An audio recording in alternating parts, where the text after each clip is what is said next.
Everything that time gives, it also takes. Time plays benefactor and burglar with the same clockwork hand. What arrives on its schedule departs on its schedule, no matter how loudly the calendar cheers. Youth, beauty, applause, positions, possessions, even the body's vigor. Time signs the gift receipt and the repossession order together.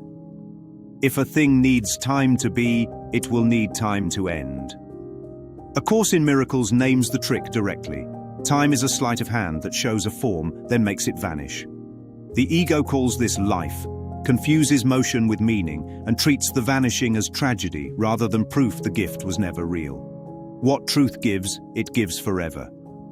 What time gives, it gives with interest due. In every ceremony of beginnings, a silent countdown sits underneath the confetti.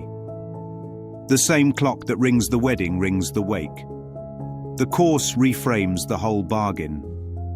If reality is changeless, only the changeless can be real. Therefore, anything that changes is not the self, not the treasure, not the home. A Course in Miracles describes time as a device for maintaining separation by sequencing what cannot truly be apart. The text. Introduction declares that nothing real can be threatened, and nothing unreal exists, giving peace its quiet authority. Workbook Lesson 132 asks the mind to loose the world from all it thought it was, which is a jailbreak from time's jurisdiction. So the question is not how to keep the gifts. The question is how to tell the difference between gifts and glitter. Glitter shines because light hits it. Gifts shine because light is in them. Time can polish surfaces. It cannot add light. Look at any idol the ego proposes as salvation. More followers, more money, more status, more security, better health, finer things. Every promise arrives with a meter running. When the bill comes due, the ego calls it loss and demands another round. This is why almost there haunts ambition and, if only, haunts nostalgia. The mind swings between prequel and sequel and never watches the present scene. The Course offers an exit, not by fixing time, but by exposing its premise. If meaning resides in the present, then nothing is gained by stretching the present across a timeline. The holy instant is the recognition that what is real does not wait and cannot be delayed. Love is not on layaway. Peace is not a future trophy. Joy is not under construction. They are conditions of awareness when the mind stops bartering with images. This is why forgiveness is the centerpiece. Forgiveness does not rubber stamp the past. It releases the past because it understands that only a belief made it seem to be there. By withdrawing belief, the mind withdraws time. Then the gift that cannot be taken stands obvious. Consider relationships through this lens. Time says love begins, grows, changes, fades. The Course says love is. If love is, it is not in time. What fluctuates are forms, roles, bodies, stories, chapters. To chase permanence in forms is to aim at the wrong target with the right hunger.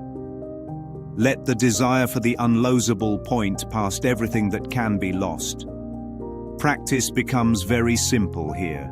Accept every fading thing as a reminder to value what cannot fade. Bless beginnings without bargaining for outcomes.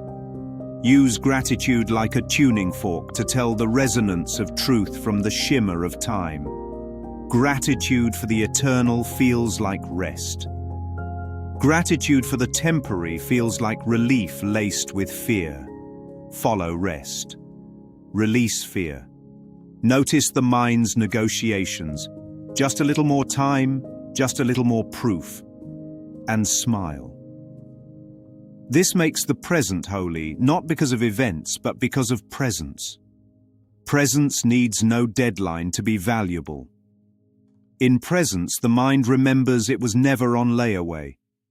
Fear fades because there is nothing to lose. Giving becomes natural because loss is meaningless. Silence stops measuring and simply knows. Everything that time gives, it also takes. Everything that truth gives, it keeps. Choose your giver. Presented for your inspection, the law of time, a law that smiles as it hands out youth, strength, and moments of beauty, and then smiles again as it takes them back. We call this living. We call this loss. But perhaps we are only watching a magician's trick, applauding the gift while ignoring the disappearing act.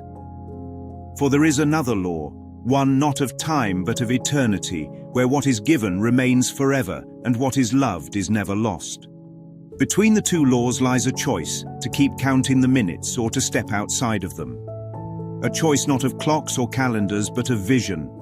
Step carefully then when you praise the hand of time. For everything it gives, it also takes. Except, of course, in that other country, just beyond the borders of illusion, in the timeless territory of the twilight zone.